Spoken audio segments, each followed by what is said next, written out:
Welcome to the Bulwark podcast. It is Tuesday, June 29th, 2021. It's amazing. We are almost done with June. New book out today, The Cruelty Is the Point, The Past, Present, and Future of Trump's America by Adam Serwer. And Adam Serwer writes, Donald Trump has claimed credit for any number of things he benefited from, but did not create. And the Republican Party's reigning ideology is one of them.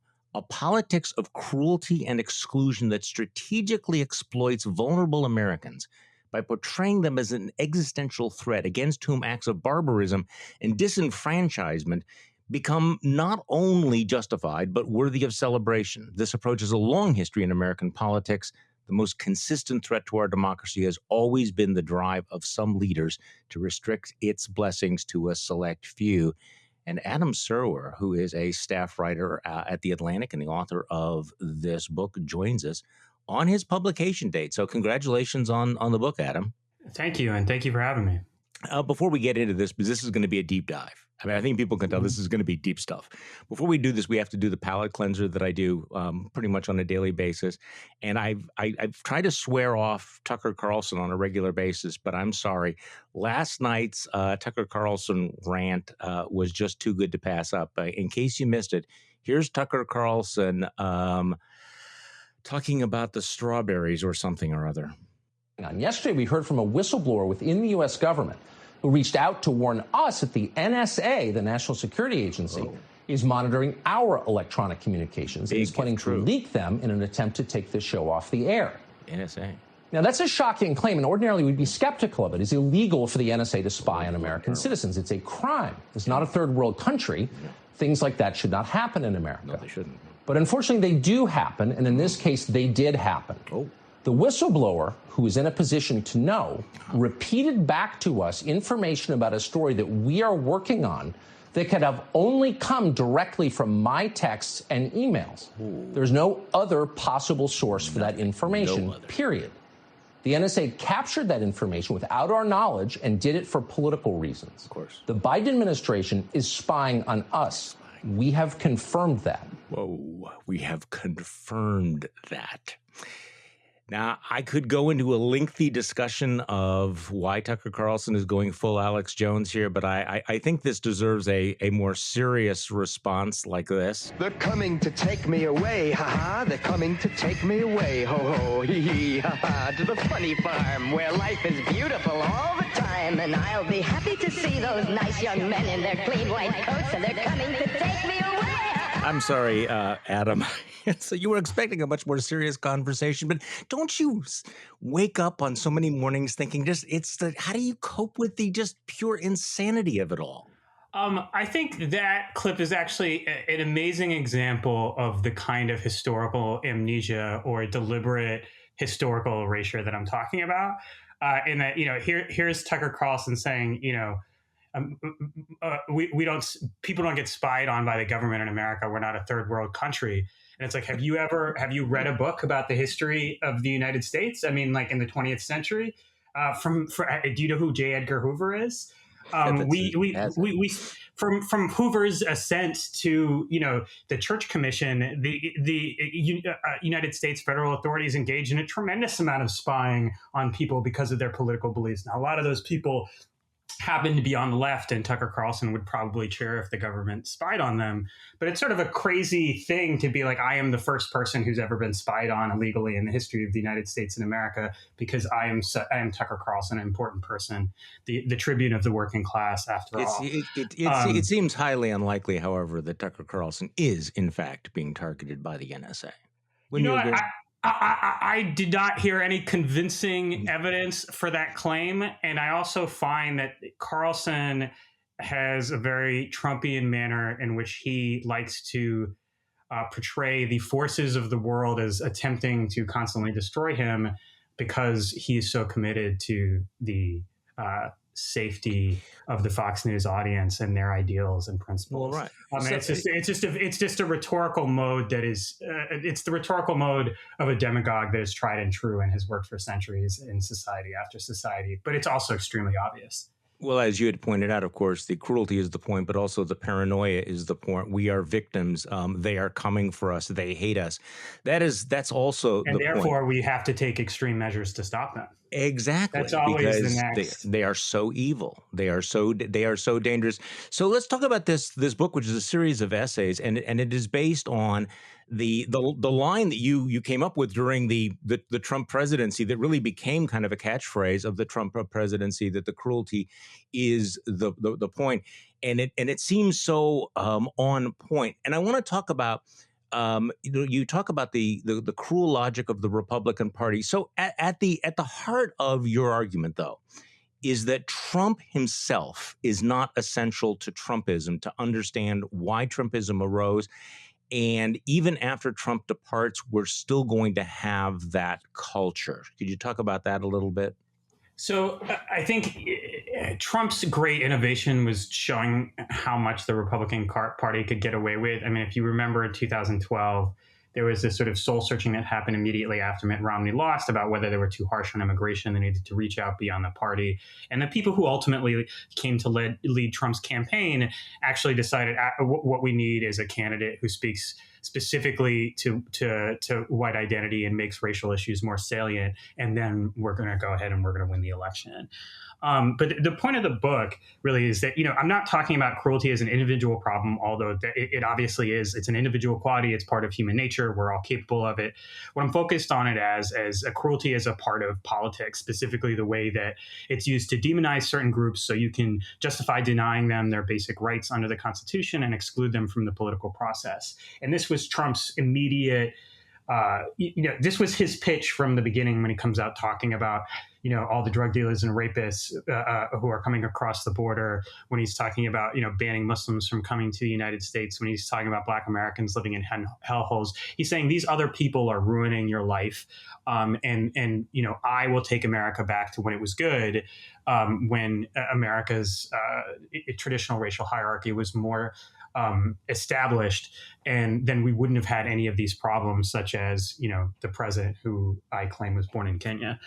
But my argument about this is that this is not simply a function of individual vice, but it is partially incentivized by the structure of our politics. Because our system allows one party to hold power without winning a majority of the votes, it becomes more urgent to persuade that one group that they're on the verge of destruction. So anything they do to prevent that destruction is justified. And you can see that, this is in one way, you can think of it as a virus that can infect any party or ideology.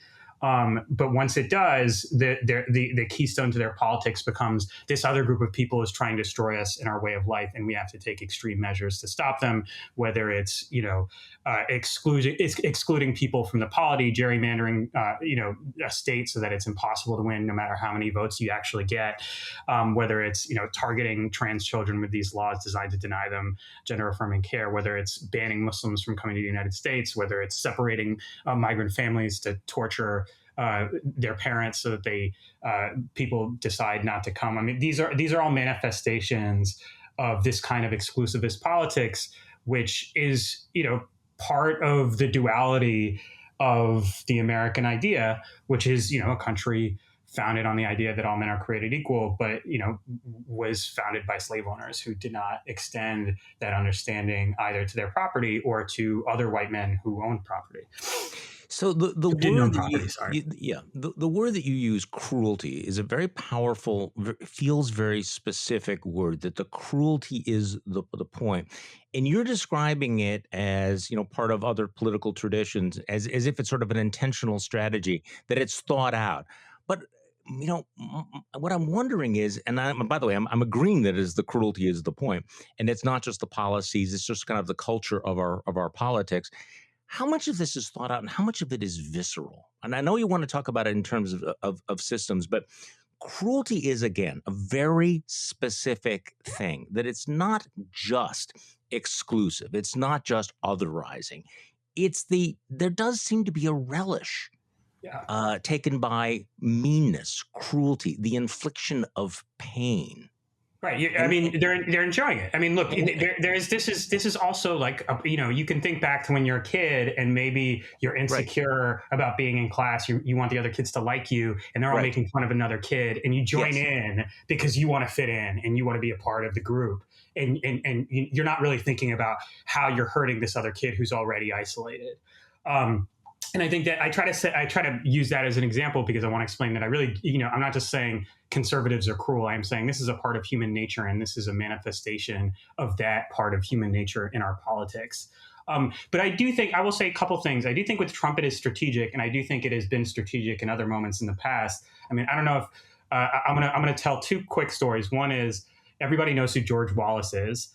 We remember him as one of history's great villains, even though, he's arguably one of the most influential political figures of the 20th century. But, he runs his first race and he's like kind of a non-racial populist. And he gets his ass kicked. And he says, I'm never going to get, and he gets his ass kicked by a racist populist. And so he says, I'm never going to get out N-worded again. And he never was.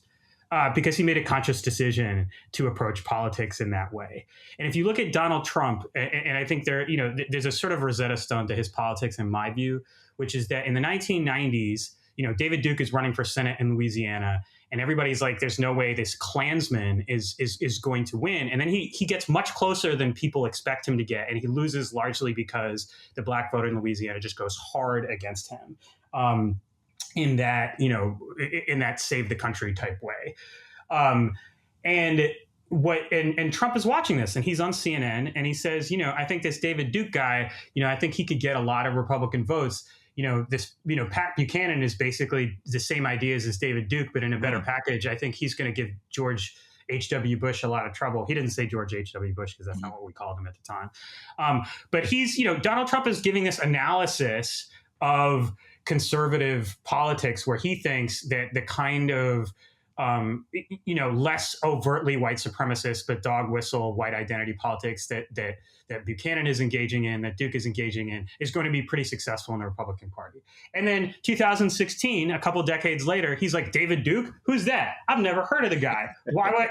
It is. He knows what he's doing. Like when he goes up and he's like, get that son of a bitch off the field, talking about black athletes who are kneeling in protest of police brutality. And the reporting at the time was he was telling his advisors, my people love that.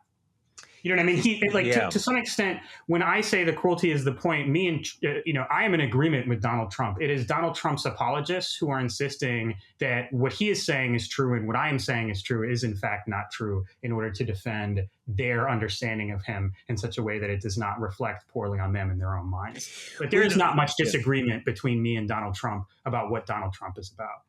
Well, you also, point out this whole, not just the demonizing of religious and ethnic minorities, but also the what people on the right were able to get away with, from the shattering migrant families, banning Muslim travelers, to valorizing war crimes and denigrating African, Latino, and Caribbean immigrants as being from shithole countries. I remember. Do you remember a few years ago one of the Trumpian trolls on the internet, a guy named Kurt Schlichter, who actually writes a column for Town Hall. He's appeared on Fox News, and he tweeted out after there was a report about a young 2-year-old boy Yemeni boy who had died. This was the story of this young boy who was brought to the U.S. by his father to be treated for a worsening degenerative brain condition, and he died. And Kurt Schlichter tweeted out, "I don't care." And it struck me as that this was also part of this new political culture where there was sort of a relish in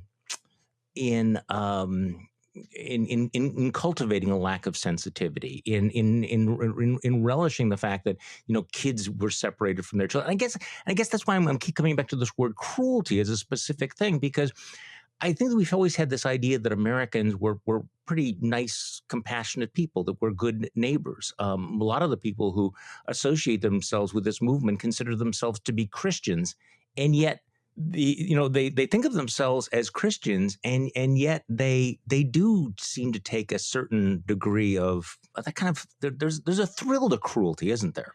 I think there is. I think there's a thrill of transgression. I think especially because Republicans have convinced themselves that they are kind of oppressed and endangered, that they are rebelling against the prevailing liberal orthodoxy. So when they transgress in a particular way that seems cruel to people outside of that community, to them, it's like, we are breaking the rules in a way that's awesome. Yeah. And that, again, is like a very human thing. It's just that, you can't, like, it's not simply that liberals, happen to be super virtuous. That's not the argument that I'm making. It's that because the Democratic Party is reliant on such a diverse coalition of voters, they cannot afford to revel in this kind of stuff in the same way. Like, you can absolutely find, I live in Texas. I can remember seeing tweets from liberals about, how, when I was freezing to death in my living room during the storm, I'm sitting there with a bubble coat, with my daughter bundled up, and people are making jokes about how, Texas had it coming because they voted for Abbott. That sucks. And that's also cruel. But the issue is that the party cannot run on messages like that. Like, right. The senators from California, unlike Ted Cruz when California had its blackouts, we're not talking about how terrible Texas is and how, because they adopted a free market system and a deregulated system and separated their grid, that Texans deserve to freeze to death. That kind of diversity in a party's base, prevents them from engaging in that kind of performative cruelty that becomes a virtue, because after all, you are attacking the people who are threatening you. You're the actual victim. You're just defending yourself. And so you're rallying people when you're attacking these outgroups who, after all, are trying to destroy you. And you can't, even if you are a Democrat, you are so absolutely completely reliant, despite the fact that most non-college white men vote for Republicans, you are still, because there are so many of them, you are still so reliant on them to hold power that there's no way that you're going to pass voting laws that say if you don't have a college degree, you can't vote. It's just not, it's a question of the diffusion of power. It's not just a question of, personal individual goodness. So under the ideology that you're writing about, the way it's playing out is that it provides a pretext to deprive certain Americans of their fundamental rights. And because the attitude is it's not wrong because these people are usurpers. And I think one of the interesting things about your book is you trace all of this back to the Civil War, the aftermath of the Civil War, Reconstruction, and the whitewashing of the Civil War. And since we're having this debate about race, I thought it was very interesting that you describe how the process of whitewashing took place. And you talk about Alexander Stephens, who was the vice president of the Confederacy. So, what was his approach to race, and what role did he play in whitewashing what the Civil War was really all about? So this is one of my favorite anecdotes because it echoes so clearly with the president. But Alexander Stephens, he's the vice president of the Confederacy. He gives this big speech at the dawn of the Civil War called the Cornerstone Speech. It's very famous, where he says the cornerstone of our society is that the African is not equal to the white man, and he should be a slave for all time, basically.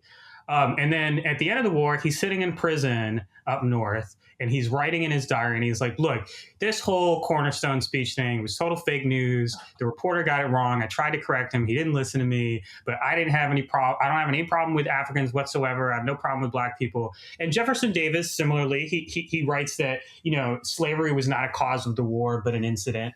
And this is the beginning of what's known as the Lost Cause. And the Lost Cause whitewashes the Confederacy as not being founded to defend and expand slavery. It smears Reconstruction as, quote, Negro domination, when it was actually a flawed but genuine attempt to build a multiracial democracy from the ashes of a slave empire. And the reason why that's important is that understanding of history forms the ideological edifice of the Jim Crow system, as historians like Eric Foner and David Blight have written about. It becomes that memory of that particular history becomes the justification for essentially white supremacy in the South. And that should give you an understanding of the stakes about this argument over history that we're having now, because how you remember your history defines whether or not you see the present as a just one. And fundamentally, we're arguing about history, but we're also arguing about what to do. By extension, we're arguing about what to do about our current problems. And the Republican Party, unfortunately, has taken this course of trying to, rather than win over voters from outside their base, trying to restrict them from the electorate so that they are insulated from their disapproval. And that's a very dangerous idea that has led to a lot of problems in American history, as I write about in the book. You make a very, very compelling case about how central this issue of voting rights has been in American history. The attempt by the radical Republicans to create, after the war, to create a multiracial democracy, and the way that was countered by white Southerners who really were focused on the franchise, severing Black Americans from the franchise. And that had huge political consequences because they succeeded in severing Black Americans, making Black Americans, Black males at that time, invisible in American politics. And that had long-term consequences, didn't it, for both political parties? Yeah, I mean, it had tremendous long-term consequences. I mean, because, the Republican Party had obviously was born in the fires of abolition.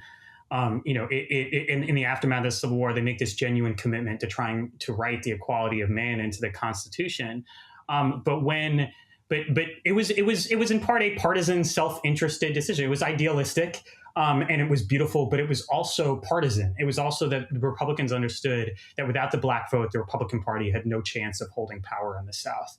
And so, they were acting both in the interests of the American idea, but also in the interests of the Republican Party.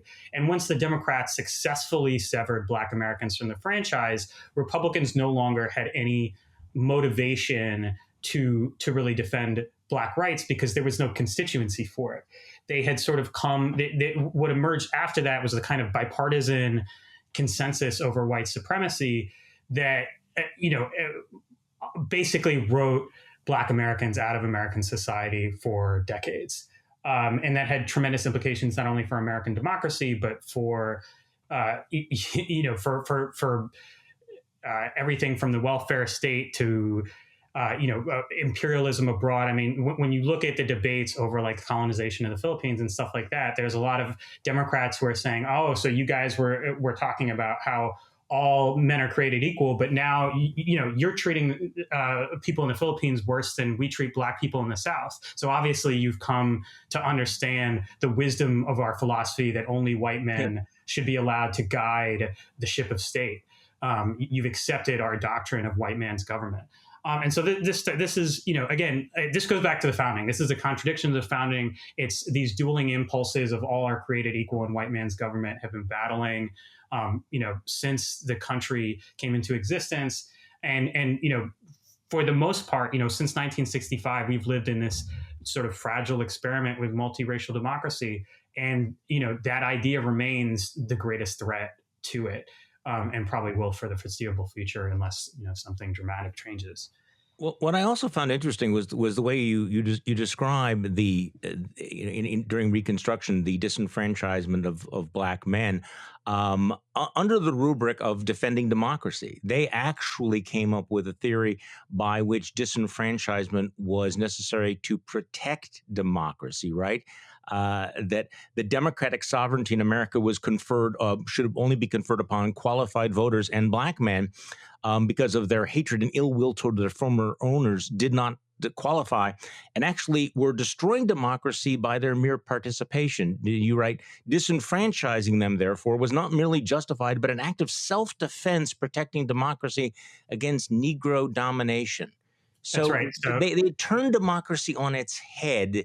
Do you hear echoes of that in, defenses of voter integrity now? Yeah, well, I do. And I just want to mention that the person who wrote that was John Tyler Morgan. And he was a former Confederate who became an six-term Alabama Democratic senator. And his, he is making a reverse racism argument. He's saying, Black people hate white people so much that we have to disenfranchise them. And he's a guy who literally he betrayed his country and fought on behalf of the cause of human bondage, treason in defense of slavery. And he's complaining about all this Black animus towards white people as a justification for disenfranchisement. So there's actually no level of racism that will prevent someone from saying, actually, you're the real racist. and you're trying to oppress me.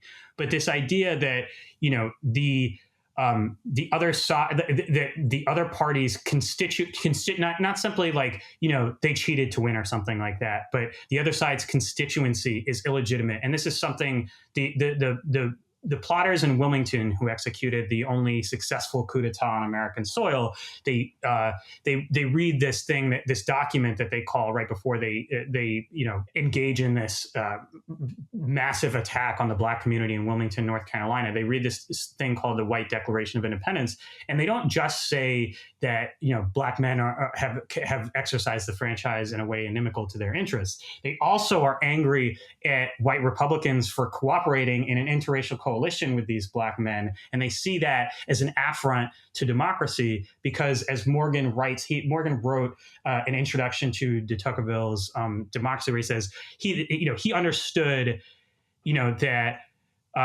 we the people meant white people. And that's Morgan's belief, and that's the belief of the coup plotters. And this idea has metastasized to where it's on display when you see the attack on the Capitol is sort of reconstruction or redemptionist farce, where it's like it's not an effort that's going to succeed. These people are kind of goofballs, but they genuinely do want to violently overthrow the election. To this day, Trump is saying things like, "If Mitch McConnell and Bill Barr had courage, I'd still be in the White House." And what he means is, the votes of the majority of the country should not be recognized, especially as Trump himself put it. You can't let Detroit and Philadelphia decide an election. Everybody knows what that means, even when they lie to themselves about what he means when he says it. They all know what that means. We all know what that means, and that belief that the interracial coalition is illegitimate, and the white party, the largely white party, is the legitimate one. Is it's not a partisan thing. This dynamic used to be reversed. It used to be the Democrats were the party of white identity. But the thing that we know is that when a party does not draw from a diverse base of voters, it is going to turn against democracy as a defense of what it sees as its birthright, which is political hegemony in the United States of America. Tell me a little bit more about this coup in Wilmington, North Carolina, where I think we're in the process of rediscovering forgotten chapters in American history. This is a rather extraordinary moment. What year did it take place, and who was overthrown? This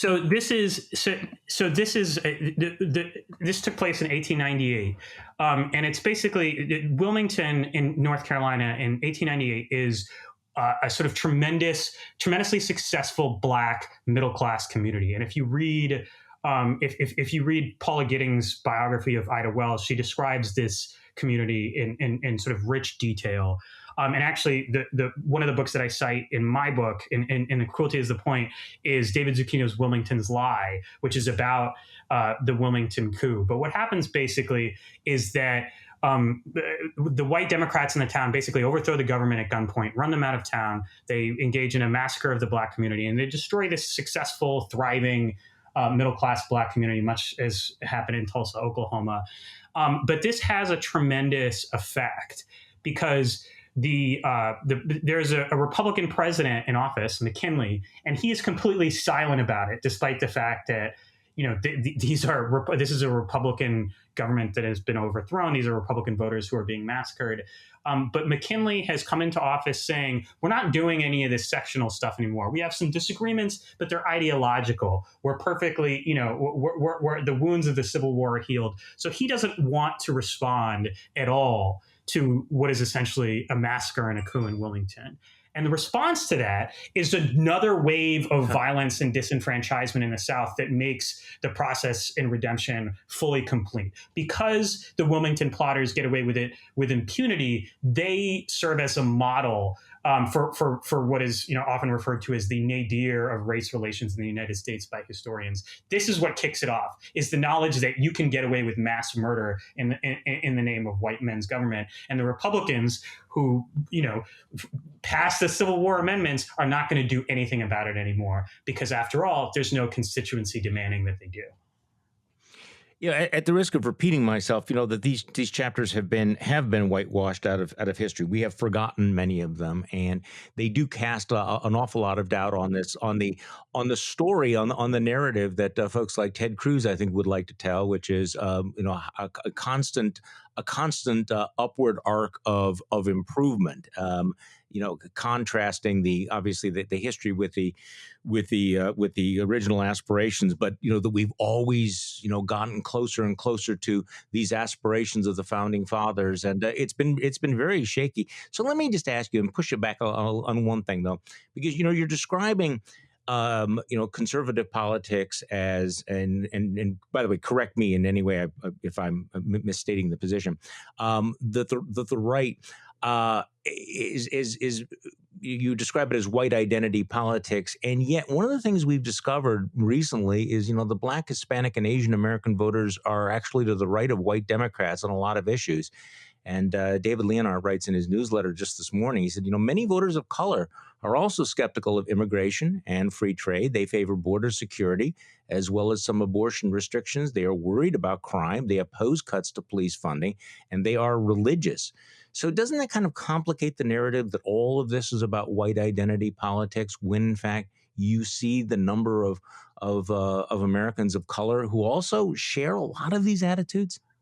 No. I think there's two distinct things here. One is white identity politics is inherently tied to certain ideas about democracy, but it's not necessarily tied to particular policies. It does not surprise me at all. Black political opinion is much more diverse than it's often portrayed as. The unanimity of the Black vote on the Democratic side is largely a response to the Republican Party's approach to use of white identity politics. There are a lot of very religious, what you would describe as socially conservative Black voters who vote for Democrats precisely because they understand that their role in a democracy is threatened by the opposite party, and that the Democratic Party, which is to their left on many of their personal issues, is nonetheless going to defend their place in the polity.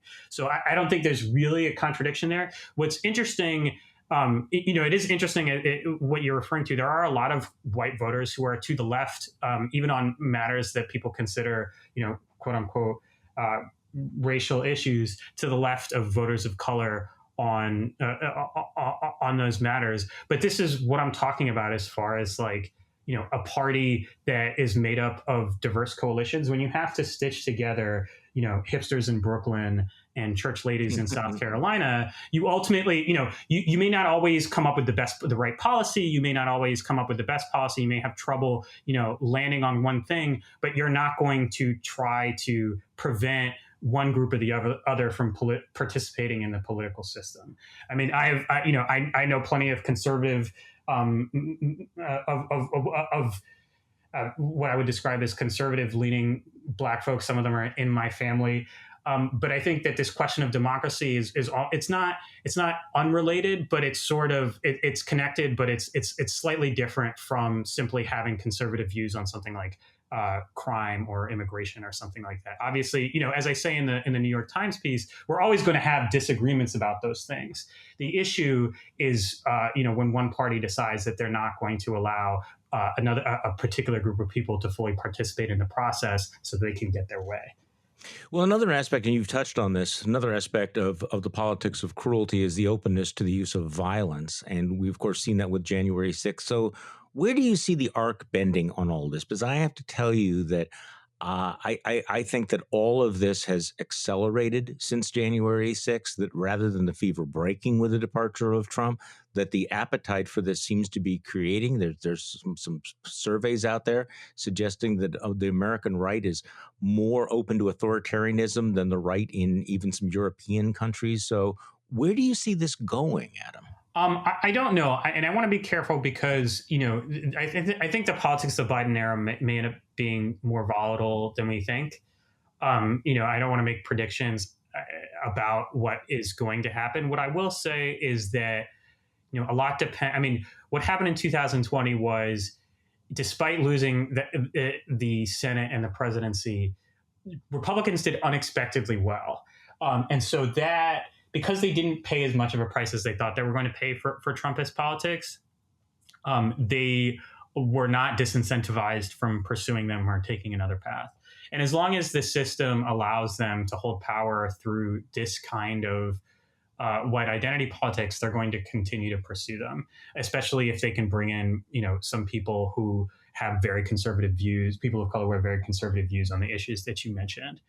And I think that is a much bigger problem than violence. I mean, the truth is that Americans have a very, very long and terrible history of political violence, but political violence has never been less legitimate than it is today. And one of the ways you know that is that all this stuff about how the Capitol riot was an inside job or as a frame job or as an Antifa, people say those things because they understand that political violence is unpopular and they don't want to be associated with it. So while there are always going to be, we are a very heavily armed country, there are always going to be armed lunatics who are capable of killing lots of people very quickly in the name of some perverted ideological cause. But I'm less worried about that than with, the radicalization of the median Republican on the issue of democracy, which I think won't necessarily result in violence, but could result in, breaking the feedback loop that's necessary for democracy, which is that when politicians displease the public or don't do what the public wants, then they have to pay for it at the ballot box. And I think that those attitudes have really been normalized within the Republican electorate. They basically have internalized the idea that we're not going to win a majority, so therefore all of these tactics are completely justified. But on the issue of violence, it doesn't require a large number of people to become violent. And the kind of demonization that you're describing seems to be ratcheting up. I've used the analogy before of being, drug dealers out there, that the dosages seem to be increasing. The paranoia is increasing. The threat is increasing. They want to destroy you. They want to kill you. They want to rip God out of your children's lives, et cetera. Given how volatile the political situation is, it feels as if so far we have kind of dodged a bullet not to have more political violence, because it doesn't take a huge number. And within the last year, we've seen that there was a group of extremists who were thinking of kidnapping and possibly murdering the governor of Michigan. Now, fortunately, that was thwarted. They didn't hang Mike Pence. They didn't get into Nancy Pelosi. But sooner or later, this is going to become a problem, and I wonder how widely, whether there will be. See, you and I might think, or I might think, that there'd be a backlash against this. People would go, "That's horrible. Okay, we need to dial everything down," or whether it is going to feed into this culture of cruelty that you describe. That these people are so dangerous that they need to be resisted and fought. I mean, you read some of the same things that I read. I mean, you read some of the stuff in the Claremont. There's a lot of like fantasizing online about armed revolution. Guys who look like Martin Prince hyping each other up about how they're going to take down a platoon of Marines if they had to. but like, I just like to when I read about the history of the United States and I read about like the Klan during Reconstruction, which was, the closest thing to ISIS, that we've ever had, within, American borders, this is like, when you think back to, riots between abolitionists and pro-slavery crowds, prior to the Civil War, when you think about the anti-Catholic violence in the 19th century, I think the tools of violence in the United States, we are a very heavily armed country, and we have weapons that are capable of incredible devastation that you can just buy at a store. And I think that is scary, but I also think, I think the backlash to that would be tremendous. Mm-hmm. And I think that for the most part, people are just, obviously there are people who are genuinely dangerous, but I think most of the people that we see are really just talking shit on the internet and trying to sound tough. And it's pathetic. But I'm not sure. I don't know if it's going to manifest in the kind of political violence that we used to see in this country. We don't know. I imagine you were not surprised to read the accounts over the last week or so of the president in the Oval Office urging the military to go in and shoot people and crack heads during the protests last year. The former president has had a real taste, kind of a lust for cruelty and violence that was really Very, very notable. I mean, it's, as you point out, it's, Trumpism is not just Trump, but Trump himself really did cultivate a kind of a passion for, seeing, for cruelty in a very direct way. And his supporters, they kind of ate it up. I mean, he's sort of interesting because he's like obviously a physical coward. Like after he told everybody he was going to go with them to the Capitol, he like went home and watched it on TV. But he enjoys regaling his audiences with tales of physical brutality. During the 2016 election, he used to tell that apocryphal story about American soldiers shooting Filipino insurgents with bullets dipped in pig's blood because they were Muslim, or he literally he's the first president to pardon like actual war criminals. Like even Nixon didn't do that, and he pardoned them because he wanted to express the view that it is not actually a crime. It is heroic to abuse these kinds of people. It was an expression of hierarchy. And so are many ritualistic acts of violence. I mean, when he's talking, when he went to go speak to a bunch of a crowd of police in Long Island, and he made that joke about, don't be too nice to the guy, slam his head into the car. The president very much revels in images of physical violence and encourages other people to as well. And that's a part of his political culture, but it's also a part of that larger political culture of cruelty, where those kinds of things, rather than becoming sort of, depraved acts towards people who can't defend themselves, become, heroic defenses of the only true Americans. And that's, at the center of his politics, even if, he did better along the Rio Grande Valley in 2020 than in 2016. Yeah, I think one of the dark realizations of the last 4 years was that, I think many people had tried to rationalize that people supported Trump in spite of some of those things, and had to come to realize or accept the fact that many people supported him because they like that sort of thing, that was in fact a feature, not a bug of Trumpism. Adam Serwer, thank you so much for joining me. The book is out today. Thanks for having me. The book is The Cruelty Is the Point, The Past, Present, and Future of Trump's America. And you can read Adam in The Atlantic again. So thank you so much for your time today. Thank you very much. And thank you all for listening to today's Bulwark podcast. I'm Charlie Sykes. We will be back tomorrow, and we will do this all over again.